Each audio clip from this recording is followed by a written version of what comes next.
नमस्कार, मैं हूं सोनिया और आप देख रहे हैं कार्यक्रम आध्यात्मिक ज्ञान चर्चा। तो आइए शुरुआत करते हैं कार्यक्रम की और जानते हैं विचार जगत गुरु तत्वदर्शी संत रामपाल जी महाराज बनाम परम पूज्य संत महामंडलेश्वर स्वामी ज्ञानानंद जी के विचार। महाराज जी, आपका इष्ट देव कौन है? हमारे इष्ट अखिल कोटि ब्रह्मांड नायक जगत गुरु भगवान श्री कृष्ण हैं। श्री कृष्ण भगवान पूर्ण अवतार हैं। कृष्णस्तु भगवान स्वयं। महाराज जी, हमने सुना है कि ब्रह्मा, विष्णु और महेश भी किसी और की साधना करते हैं।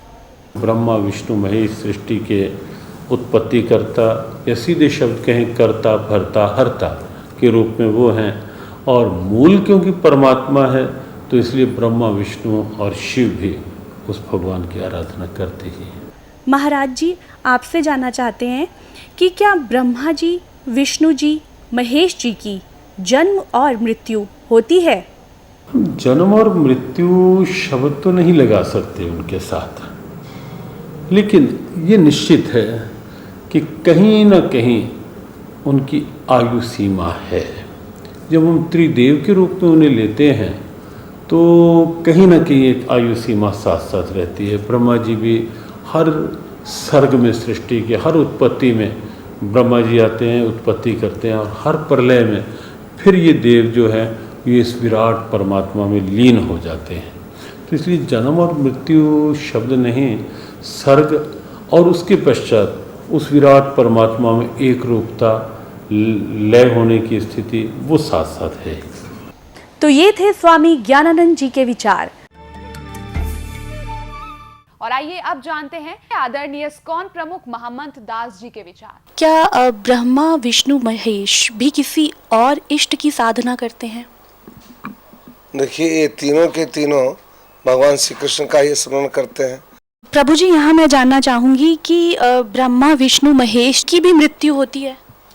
वो एक विशिष्ट मूर्ति है। ब्रह्मा, विष्णु और जो शंकर हैं, ब्रह्मा की तो मृत्यु होती है, उनका भी जीवन काल है। तो कहने का तात्पर्य ये है कि भगवान चाहे ब्रह्मा हो, विष्णु हो, महेश हो, इनकी भी मृत्यु संभव है? नहीं, विष्णु की मृत्यु नहीं होती है और शंकर भी अमर हैं। ब्रह्मा, इन तीनों गुणों में जो ब्रह्मा का रिप्रेजेंटेशन है, शास्त्रों के आधार पर यह निश्चित किया गया है कि उनका समय निश्चित है। प्रभु जी, आपसे जानना चाहेंगे कि गीता जी के 18वें अध्याय के 62वें श्लोक में गीता बोलने वाला भगवान अर्जुन को पूर्ण मोक्ष प्राप्ति के लिए अपने से किस अन्य भगवान की शरण में जाने को कह रहा है? वह परमेश्वर कौन है?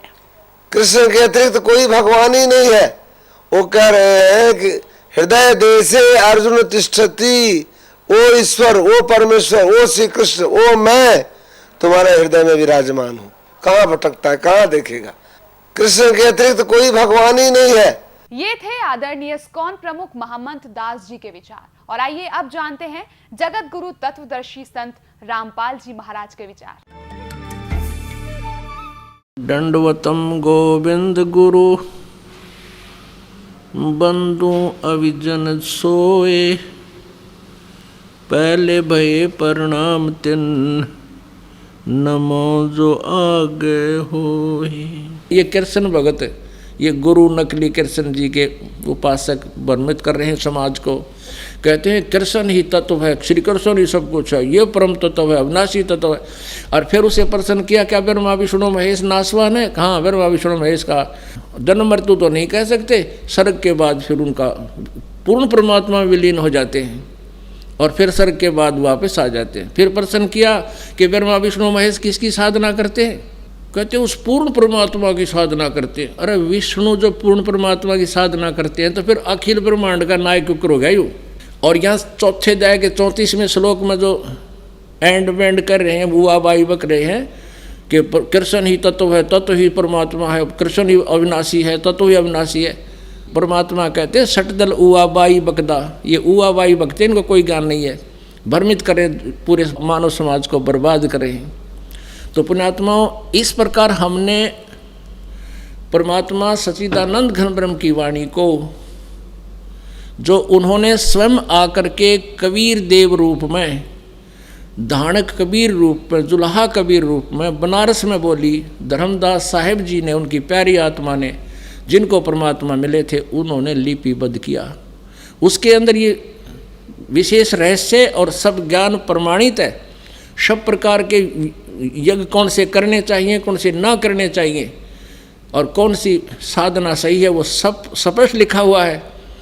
आज इस दास के पास वो सब मसाला उपलब्ध है, वो जड़ी उपलब्ध है, जिससे जन्म और मृत्यु का रोग कटेगा और सदा हम सतलोक में जाकर सुखी रहेंगे। उसको प्राप्त करो, अपना कल्याण कराओ। गीता जी अध्याय नंबर 4 के श्लोक नंबर 32 में कहा है कि वो सच्चिदानंद घन ब्रह्म की वाणी में ये धार्मिक यज्ञों यानी अनुष्ठानों का विस्तृत उल्लेख है,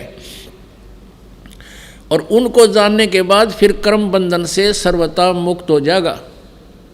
उस ज्ञान को अब चौथे अध्याय के 33वें श्लोक में कहा है कि भाई दर्व यज्ञ से, यानी आंख मीच के कितना मंदिर का लठ कटवा दिया, कितना को दान धर्म कर दिया, कितना भंडारे करवा दिया, कितना कांबड़ बांट दिए। कहते हैं आंखें बंद करके दर्व यज्ञ करने की अपेक्षा वो ज्ञान यज्ञ श्रेष्ठ है।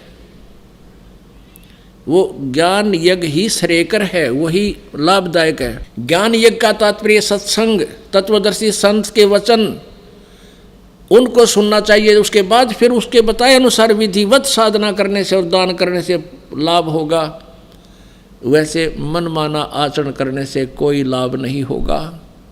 अब वो तत्व ज्ञान, वो सच्चिदानंद घन ब्रह्म की वाणी चौथे अध्याय के 32वें श्लोक में जिसके विषय में कहा गया है, वो सच्चिदानंद घन ब्रह्म के मुख से बोली गई है, वो कबीर वाणी चौथे अध्याय के 34वें श्लोक में कहा है। उस तत्व ज्ञान को, वो तत्व ज्ञान है, तत्वदर्शी संतों के पास जाकर समझ।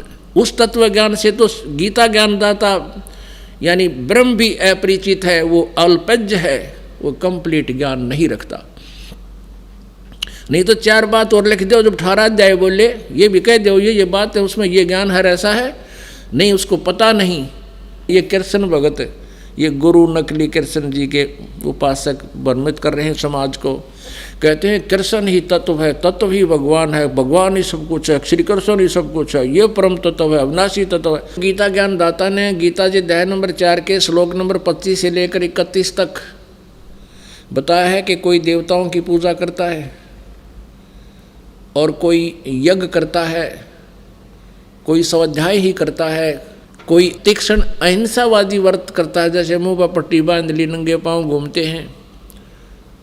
ये सभी साधना करने वाले साधक अपनी अपनी साधनाओं को पापनाशक मानते हैं, पापनाशक जानते हैं। यदि उनको ये पता लग जाए ये पापनाशक नहीं है, ये मोक्षदायक नहीं है, तुरंत त्याग देंगे। लेकिन जो साधना कर रहा है उसको अच्छी मानकर, श्रेष्ठ मानकर ही कर रहा है। श्रीमद् भगवत गीता अध्याय नंबर 4 के श्लोक नंबर 32 में कहा है कि जो साधनाएं अभी मैंने 25 से लेकर 31 तक तुम्हें बताई, इस तरह की साधनाएं यज्ञ यानी धार्मिक अनुष्ठान, यज्ञ माने धार्मिक अनुष्ठान,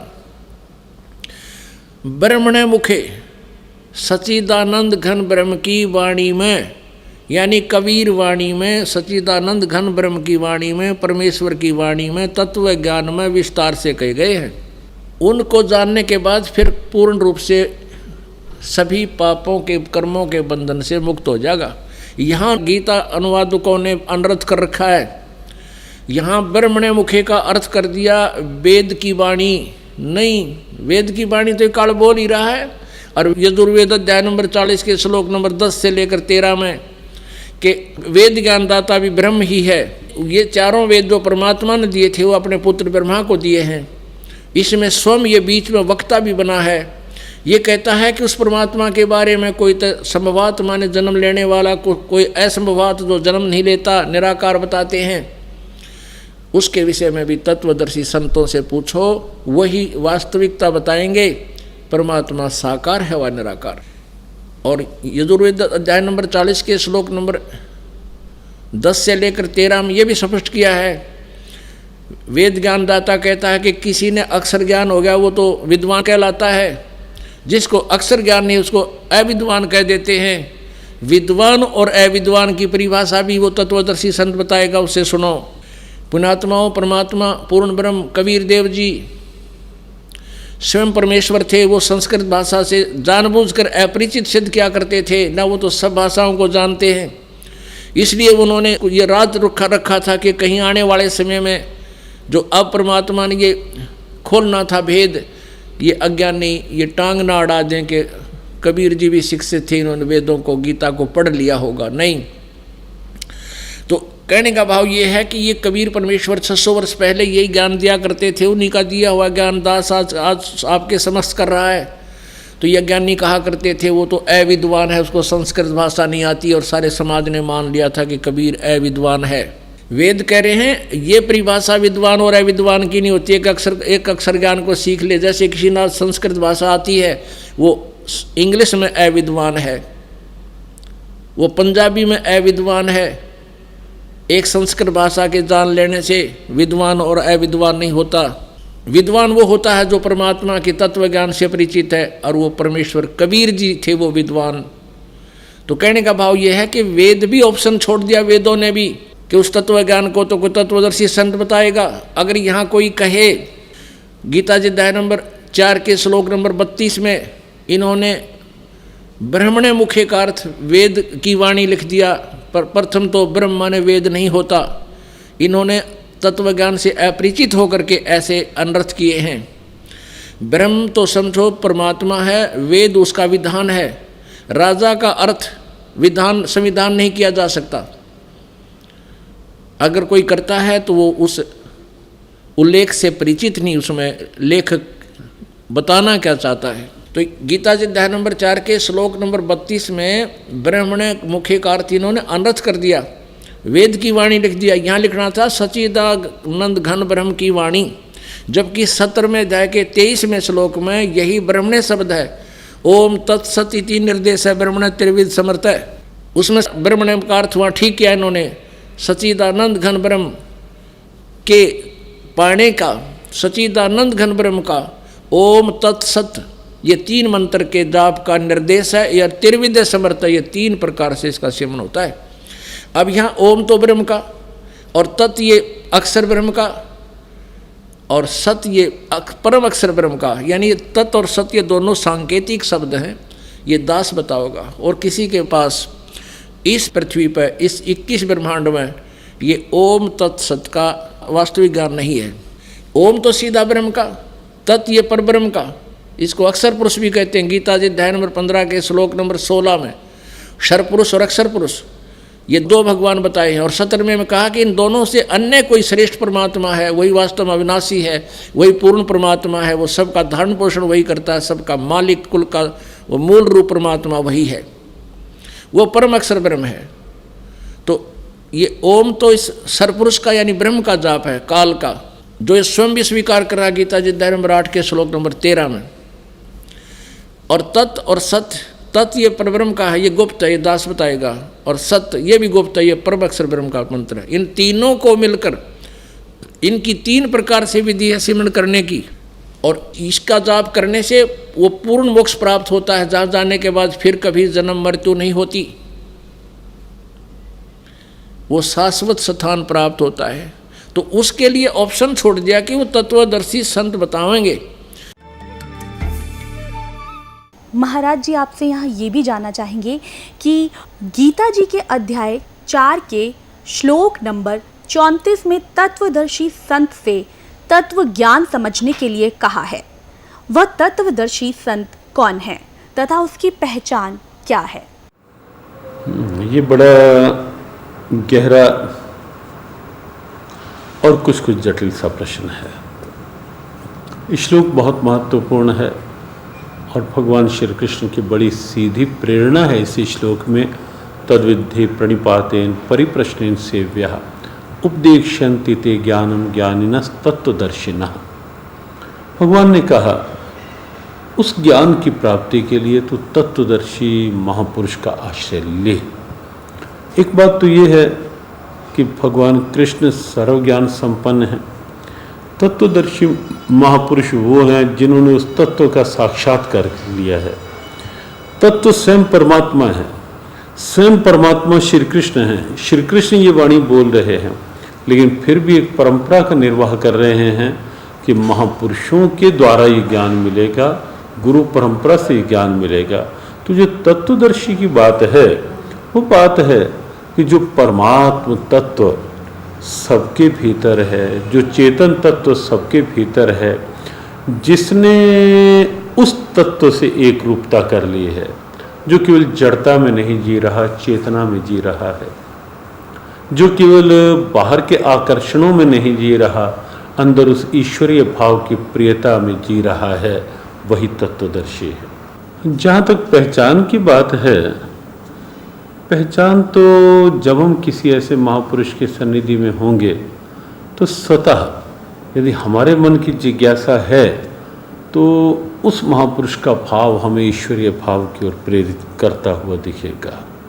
उस महापुरुष की सन्निधि से हमारे भीतर की बुराइयों का दमन होता दिखेगा, भीतर की अच्छाइयाँ प्रकट होती दिखेंगी और हमें भी लगेगा कि इस महापुरुष की स्थिति, आनंद, सहजता हमें भी उस दिव्यता की ओर, उस तत्व की ओर आकर्षित करती हुई दिखेगी।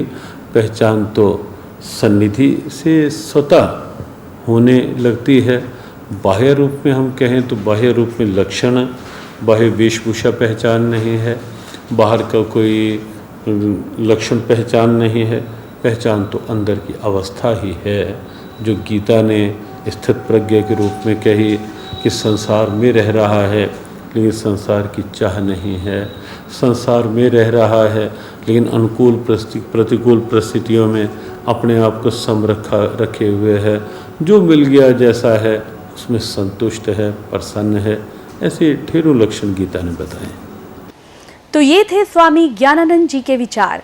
और आइए अब जानते हैं जगत गुरु तत्वदर्शी संत रामपाल जी महाराज के विचार। गीता जी अध्याय नंबर 8 के श्लोक नंबर 13 में गीता ज्ञानदाता श्री कृष्ण में प्रवेश करके ये ब्रह्म बोल रहा है, काल बोल रहा है, ये कहता है कि ओम इति एकाक्षरम ब्रह्म व्यवहारन माम अनुसमरण ये प्रयाति तदंदेहम स याति परमाम गतिम। मुझ ब्रह्म का एक अक्षर ओम है, यही मेरा मंत्र है। उच्चारण करके सिमरण करता हुआ ये प्रयाति तदंदेहम, जो शरीर छोड़कर जाता है, स याति परमाम गतिम, यानी वह ओम से मिलने वाले उस गति को प्राप्त होगा जो ओम के जाप से जो परम गति होती है, यानी ब्रह्मलोक प्राप्ति होती है, उसको प्राप्त होगा। और गीता जी अध्याय नंबर 8 के श्लोक नंबर 16 में स्पष्ट किया है कि ब्रह्मलोक पर्यंत भी ये सभी प्राणी पुनरावर्ती में हैं। वहाँ गए प्राणी भी जन्म मृत्यु में आते हैं, पुनः अक्षीण होते ही फिर पृथ्वी लोक पर आते हैं। तो ये भी मोक्ष नहीं हुआ, परम कल्याण नहीं हुआ। गीता ज्ञानदाता ब्रह्म स्वयं कह रहा है चौथे अध्याय के 5वें और 9वें श्लोक में, दूसरे अध्याय के 12 श्लोक में गीता जी में कि अर्जुन तेरे और मेरे बहुत जन्म हो चुके, तू नहीं जानता मैं जानता हूँ। मेरे जन्म और कर्म अलौकिक हैं। इसलिए कहा कि अर्जुन 18वें अध्याय के 62वें श्लोक में तू सर्वभाव से उस परमेश्वर की शरण में जा जिसकी कृपा से तू परम शांति और सनातन परम धाम को प्राप्त होगा। उस परमात्मा के बारे में, तत्ब्रह्म के बारे में बहुत जगह प्रमाण दिए हैं। दूसरे अध्याय के 17वें श्लोक में गीता जी में कहा कि अविनाशी तो उसको जान जिसको मारने में कोई समर्थ नहीं है। और दूसरे अध्याय के 12वें श्लोक में स्वयं अपने आप को नाशवान बता रहे हैं। तो कोई और प्रभु है जो ब्रह्म बता रहा है कि उसकी पूजा करनी चाहिए, और उसका मंत्र जो है वो तत्वदर्शी संत बताएगा। चौथे अध्याय के 34वें श्लोक में कहा है कि मैं नहीं जानता। उस तत्वदर्शी संत की खोज कर, जो चौथे अध्याय के 32वें श्लोक में जिस सच्चिदानंद घन ब्रह्म की वाणी में विस्तार से कहे गई धार्मिक यज्ञ हैं, अनुष्ठान हैं, क्रियाएं हैं की जानकारी है, वो तत्व ज्ञान है। उसको किसी तत्वदर्शी संत के पास जाकर समझ, उनको दंडवत प्रणाम करने से, कपट छोड़कर प्रसन्न करने से वो तत्वदर्शी संत तुझे परमात्मा की जानकारी देंगे। फिर उस तत्वदर्शी संत की पहचान बताई है 15वें अध्याय के प्रथम मंत्र में कि उल्टे लटके हुए संसार रूपी इस वृक्ष के उल्टा लटका हुआ संसार रूपी वृक्ष है, ऊपर को जड़ है और नीचे को तीनों गुण रूपी शाखा है। गीता ज्ञानदाता ने केवल इतना बताया है और साथ में ये कहा कि इसके सभी पार्ट को, सभी विभागों को, तना कौन है, जड़ कौन है, डार कौन है, शाखा कौन है, पत्ते क्या हैं, जो इन सभी को बता देगा स वेदवित, वो तत्वदर्शी संत है। परमेश्वर कबीर देव जी स्वयं आते हैं और ये तत्व ज्ञान स्वयं अपना बताते हैं, अपनी महिमा आप ही सुनाते हैं, अपने द्वारा रची हुई सृष्टि को स्वयं ही बताते हैं। क्या बताते हैं? अक्षर पुरुष एक पेड़ है, निरंजन वा की डार और तीनों देवा शाखा है, ये पात रूप संसार। अब थोड़ा सा ये सृष्टि रूपी आपको दिखाते हैं संसार। देखिएगा, परमेश्वर ने गीता जी अध्याय नंबर 15 के श्लोक नंबर 1 में कहा है, ऊर्ध्व मूलम अधः शाखम, ऊर्ध्व मूलम अधः शाखम अश्वत्थम प्राहु अव्यम। ये देखिएगा, ये श्रीमद् भगवत गीता जय दयाल गोविंद का इसके अनुवादक है। अथ पंचदशो अध्याय, यो 15वां अध्याय, प्रथम श्लोक। ऊर्ध्व मूलम अधः शाखम अश्वत्थम प्राहु अव्यम छंदासी यस्य पर्णानि ये तम वेद स वेदवित। अनुवाद करता कर रहा है, आदि पुरुष परमेश्वर मूल वाले, यानी आदि पुरुष परमेश्वर तो इसकी जड़ समझो, भगवान के पूर्ण पेड़ की, संसार रूपी वृक्ष की, और अधः शाखम ब्रह्मा रूप मुख्य शाखा वाले। ये गलत अनुवाद किया है, अधः माने नीचे होता। देखिएगा, ये इन्हीं के द्वारा दूसरे श्लोक में 15वें अध्याय के में 2 बार अधः शब्द है, इसका यहाँ अनुवाद किया है। अधः माने नीचे, अधः माने नीचे, ये बिल्कुल सही कहा किया। और यहाँ ये विचलित हो गए, ब्रह्मा नागड़ाएँ रखे हैं, इसने प्रजापति माना है। अब क्या है? ऊर्ध्व मूलम, ऊपर को तो जड़ वाला, नीचे को शाखा वाला, अधः शाखम, नीचे को शाखा वाला, और संसार रूपी पीपल के वृक्ष को अविनाशी कहते हैं, वेद जिसके पत्ते कहे गए। ये छंदासी, ये छंदासी का अर्थ वेद कर दिया ना। छंद माने विभाग, टुकड़े। उस संसार रूप वृक्ष को जो पुरुष, जो संत मूल सहित तत्व से जानता है, स वेदवित, वह वेद के तात्पर्य को जानने वाला, अर्थात वो तत्वदर्शी संत है। अब देखियो, भगवान आए थे तत्वदर्शी संत बन के।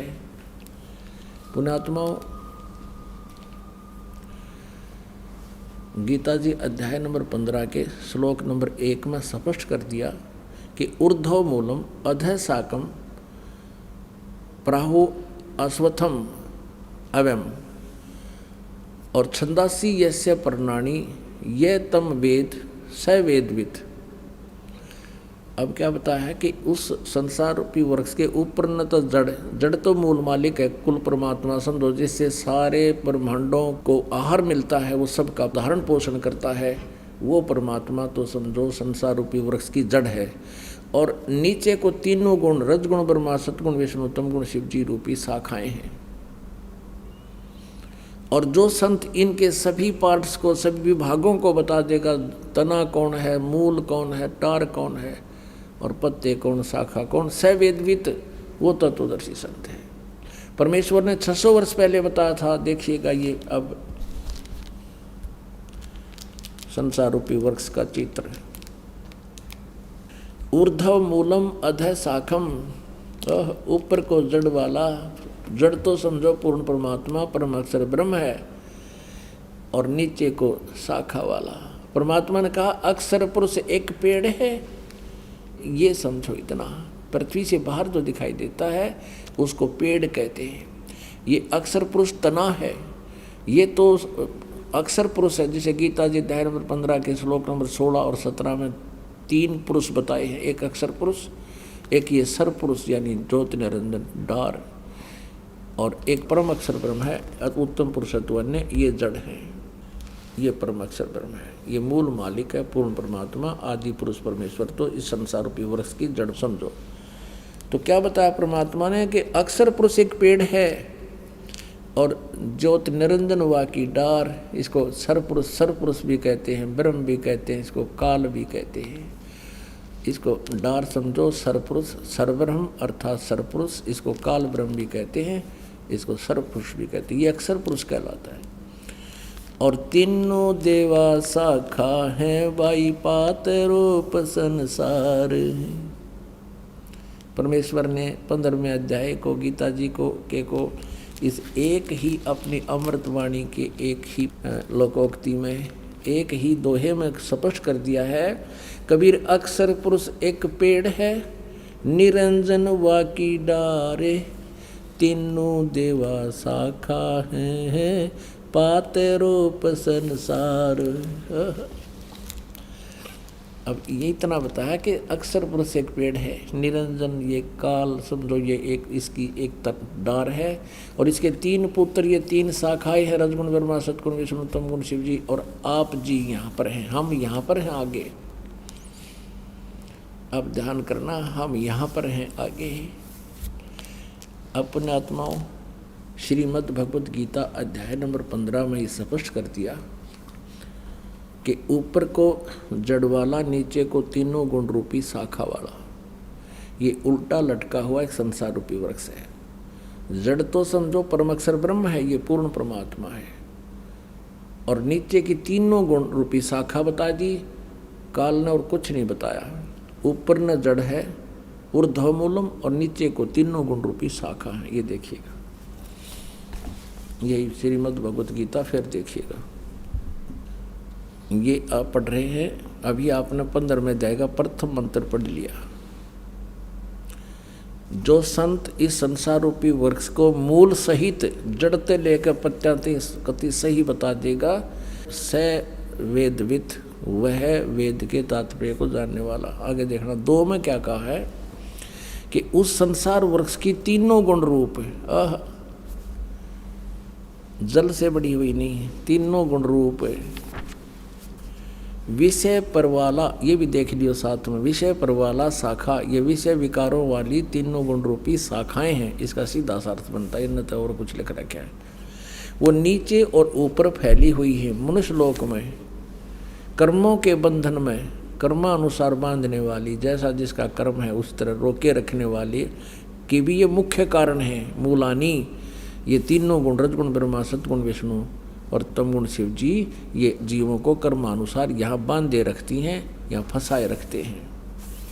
ऊपर और नीचे व्यापत हो रही हैं तीनों, यानी ब्रह्मा विष्णु महेश जी की जो स्थिति है, इनका जो प्रभुता है इस पृथ्वी लोक पर, नीचे पाताल लोक पर और ऊपर स्वर्ग लोक पर, इनमें एक एक विभाग के मंत्री हैं। ये रजगुण विभाग के ब्रह्मा जी, सतगुण विभाग के विष्णु जी, तमगुण विभाग के शिव जी।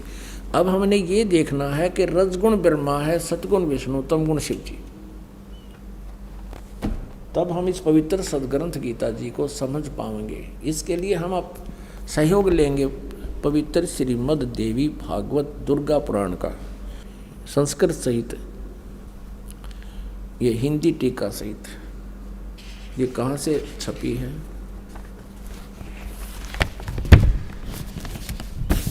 अथ देवी भागवतम सभाष्टीकम सहमात्यम, खेमराज श्री कृष्णदास प्रकाशन, बम्बई से। हम आते हैं तीसरे स्कंद में। ये है अथ श्रीमद् देवी भागवते भाषा टीका युक्ते, तृतीय स्कंद है प्रारंभते। अब आज के यहाँ पर अब इसके 5वें अध्याय में 11 पृष्ठ पे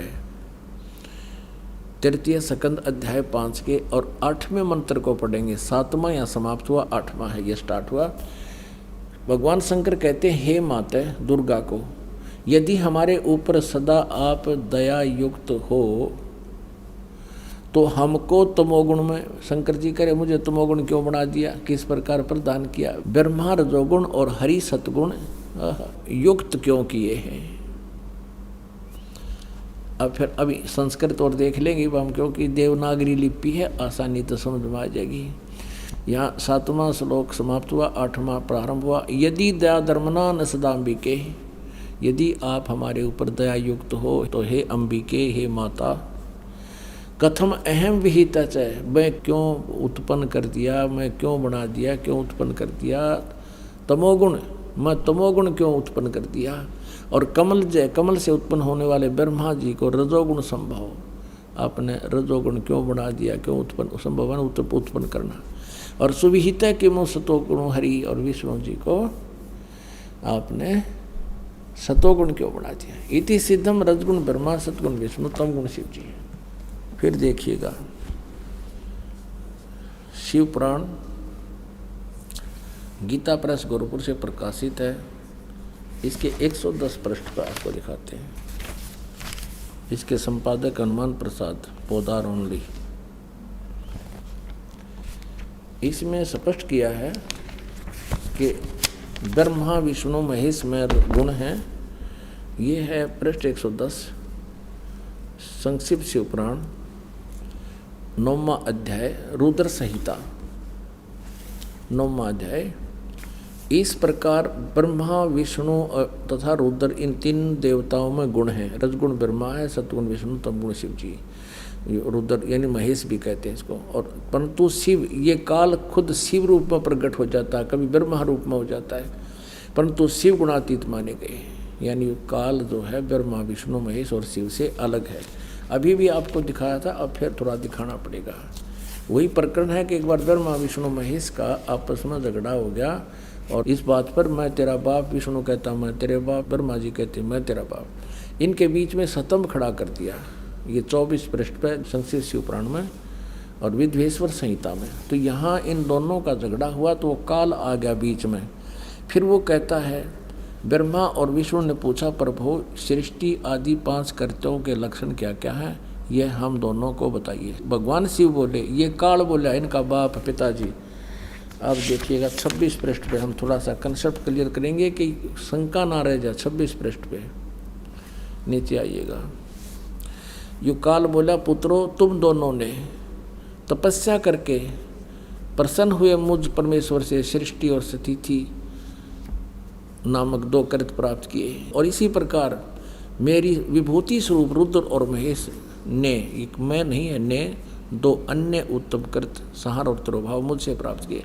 इससे सिद्ध हो गया कि ब्रह्मा विष्णु महेश से अलग है ये शिव पुराण बोलने वाला।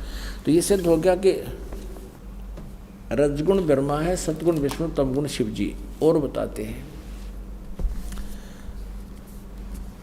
क्योंकि जब तक हम एक कंसेप्ट को क्लियर करके आगे नहीं चलेंगे तो आपका सत्संग सुनना या सुनना बराबर रहेगा। और एक बार इसको ढंग से सुन लोगे फिर सदा का सुख हो जाएगा। अब देखिए एक और बताते हैं देवी भागवत में, फिर 123 पृष्ठ पे। ये गीता प्रेस के रूप से प्रकाशित है और इसके अनुवादक कौन हैं? हनुमान प्रसाद पोदार चिमनलाल गोस्वामी। ये गीता प्रेस गोरखपुर से प्रकाशित है।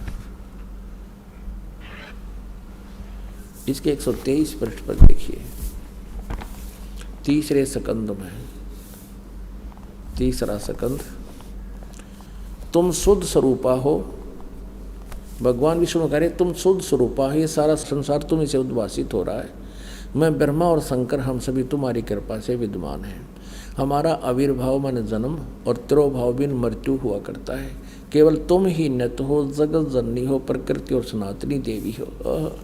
स्पष्ट है, विष्णु जी स्वयं कह रहे हैं हमारा तो जन्म और मृत्यु होता है, हम अविनाशी नहीं हैं और तू हमारी माता है।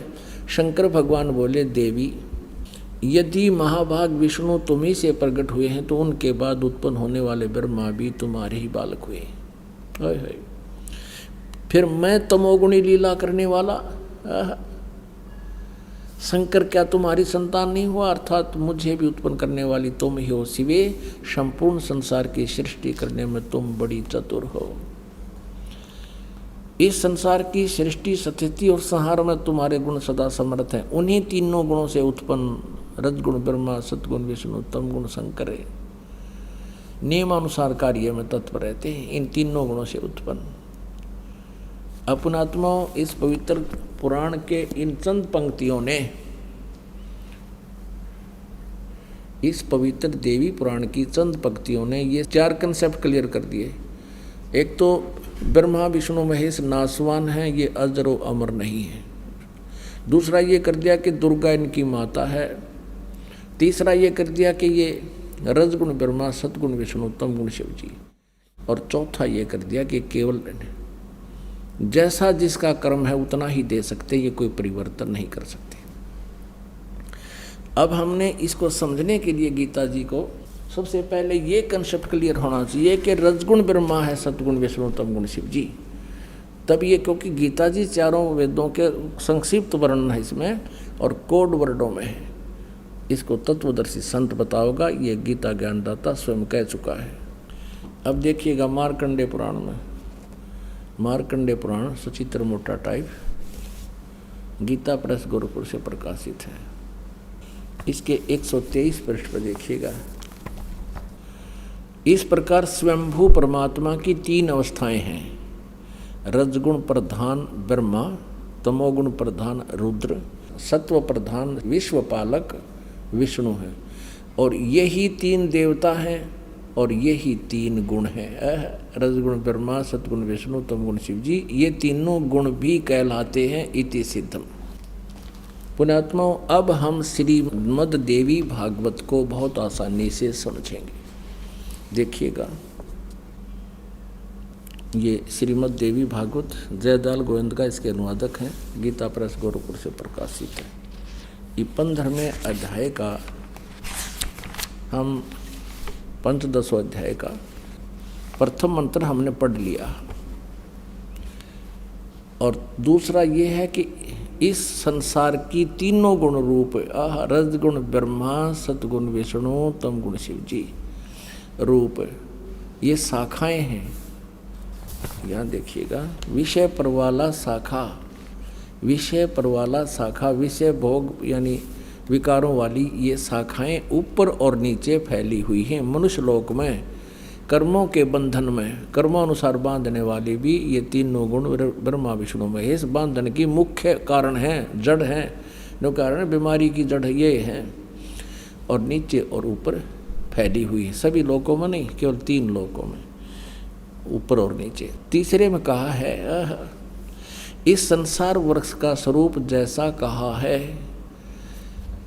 वैसा यहाँ विचार काल में नहीं पाया जाता। विचार काल माने गीता ज्ञानदाता कहता है, इस संसार रूपी वृक्ष के बारे में मुझे जो जानकारी है वह पूर्ण नहीं है। तेरे मेरे इस विचार काल में गीता जी के डिस्कशन में मैं कंप्लीट नहीं बता पा रहा। इस संसार रूपी वृक्ष का स्वरूप अर्थात ब्रह्मांड की सृष्टि रचना के बारे में जैसा कहा है वैसा यहाँ विचार काल में यानी गीता जी के ज्ञान में नहीं पाया जाता, क्योंकि न तो इसका आदि है, मुझे इसका आदि और अंत का पता नहीं है, और न इसकी अच्छी तरह प्रकाशित थी है, क्योंकि मैं नहीं जानता। इसलिए इस सुविरुद्ध मूलम अहमता ममता वासना नहीं, अति दृढ़ मूल वाले यानी अविनाशी परमात्मा रूपी तो जड़ हैं, वो तो अविनाशी है, कभी नाश में आता नहीं। वो दृढ़ मूल माने अविनाशी परमात्मा रूपी मूल वाले संसार रूपी पीपल के वृक्ष को दृढ़ेन माने दृढ़, असंख्य शस्त्रेण इन वैराग रूप शस्त्र द्वारा काट कर नहीं, तत्व ज्ञान रूपी शस्त्र द्वारा काट कर यानी तत्व ज्ञान से अच्छी तरह समझकर उसके पश्चात ये 4था श्लोक में स्पष्ट कर दिया। उसके पश्चात उस परम पद रूप परमेश्वर को भली भांति खोजना चाहिए, जिसमें गए हुए पुरुष यानी साधक फिर लौटकर संसार में कभी नहीं आते, और जिस परमेश्वर से इस पुरातन संसार वृक्ष की प्रवृत्ति विस्तार को प्राप्त हुई है, जिसने सारे ब्रह्मांडों की रचना की है जिस भगवान ने, और उसी आदि पुरुष नारायण के मैं शरण हूँ, इस प्रकार दृढ़ निश्चय करके उसी परमेश्वर का मनन और निधि ध्यान करना चाहिए। यानी पद माने पूजा कर, गीता ज्ञानदाता कहता उसी की पूजा करनी चाहिए, जहाँ जाने के बाद फिर लौटकर संसार में कभी नहीं आते। पुण्यात्माओं, प्रसंग चला था कि सतयुग के ब्राह्मणों ने कह का भी नहीं बेरा, और ये कलयुग के तो बताए रखे हैं, आपने पढ़ लिया बार बार, कहता भी शोभा ना देता। और सतयुग के ब्राह्मणों की ये स्थिति है कि वो दुर्गा की पूजा करते थे, वेद के पूर्ण विद्वान माने जाते थे। ओए होए, दुर्गा कहती है नहीं, मेरी पूजा भी छोड़ दो, ब्रह्म की साधना करो। उसका ओम नाम है, ब्रह्मलोक में रहता है, वहाँ चले जाओगे। और ब्रह्म कहता है कि नहीं, मैं भी नासवान हूँ, मेरे भी जन्म मृत्यु होते हैं और तेरे भी जन्म मृत्यु होते हैं। 15वें अध्याय का 1 से लेकर 4 में स्पष्ट कर दिया कि तू तत्वदर्शी संत से ये ज्ञान प्राप्त करके और फिर उसके पश्चात परमेश्वर के उस परम पद की खोज करनी चाहिए, जहाँ जाने के बाद फिर कभी जन्म मृत्यु नहीं होती। अब देखो गीता जी अध्याय नंबर 4 का श्लोक नंबर 5 और 9 दिखाते हैं आपको। अध्याय नंबर 4 और ये श्लोक नंबर 5 यहाँ पर है। इसका अनुवाद यहाँ किया है इन्होंने। हे परंतम अर्जुन, मेरे और तेरे बहुत जन्म हो चुके हैं।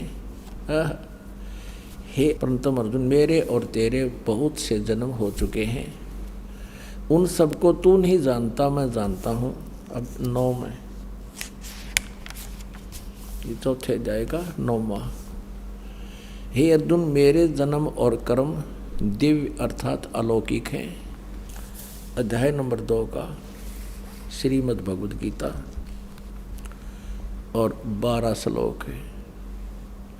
न तो ऐसा ही है कि मैं किसी काल में नहीं था, अथवा तू नहीं था, अथवा ये राजा लोग नहीं थे, और न ऐसा ही है कि इससे आगे हम सब नहीं रहेंगे।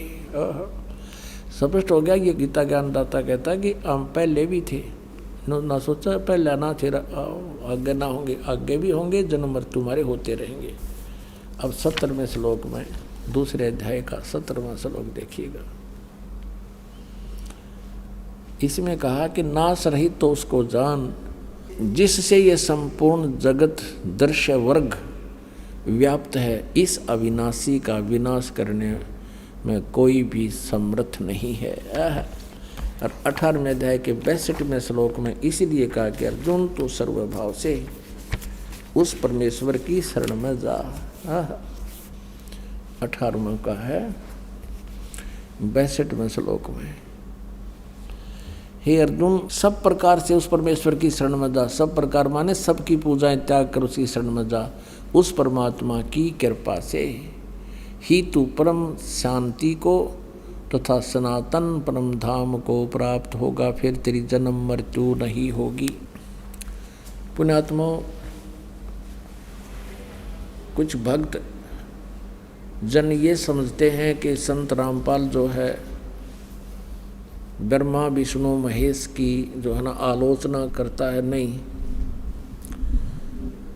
और ये भी कहते हैं कि ब्रह्मा विष्णु महेश जी की पूजाएं छुड़वाता है। पुण्यात्माओं, ना तो कुछ छोड़ना है, हमने अपनी साधना को शास्त्र अनुकूल करना है, जो हमारे सदग्रंथों में लिखा, जिससे हमें लाभ होगा। जैसे संसार रूपी एक वृक्ष है, अभी आपने देखा, और पुण्यात्माओं आप जी ने कोई आम का पेड़ बोना है, आप जी ने कोई भक्ति कर्म करना है, आम का पौधा बीजना है, तो कैसे बीजोगे? उसको जड़ की तरफ से गमले में तो पौधा बनाओगे और फिर मिट्टी में भी गड्ढा खोद कर जड़ की तरफ से लगाओगे, और फिर जड़ की सिंचाई करोगे, मूल की, जड़ों की।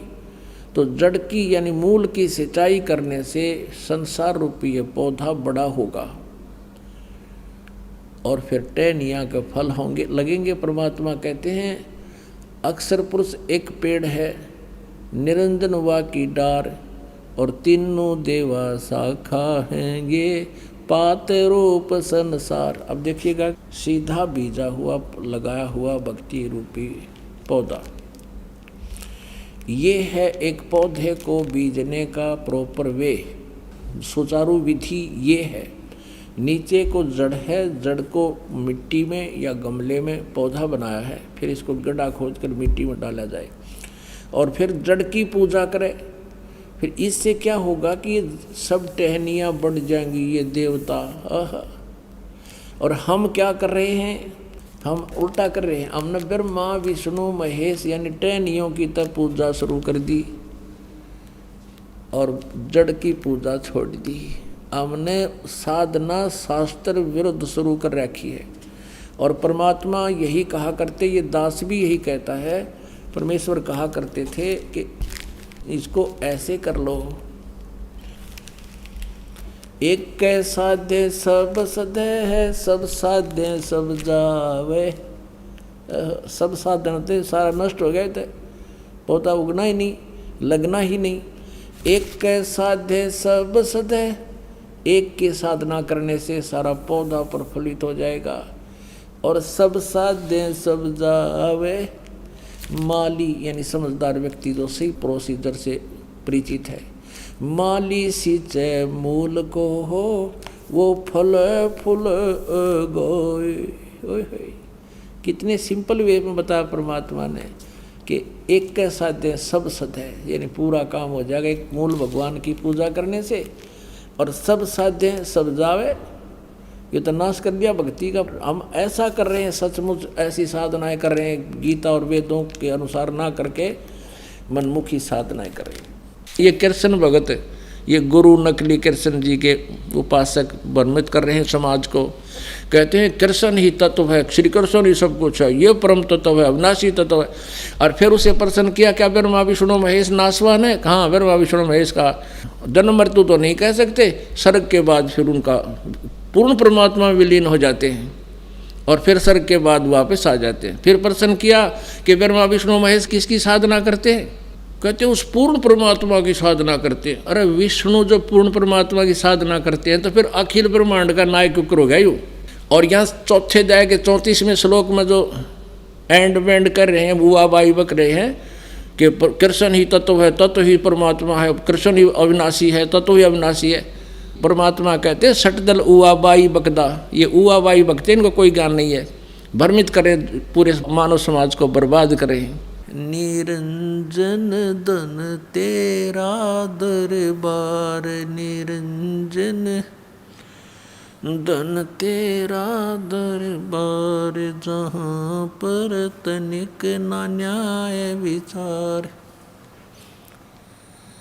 वैसा उड़ मुल मुल खासा, गल मोतियों के आर। वैसा उड़ मुल मुल खासा, गल मोतियों के आर।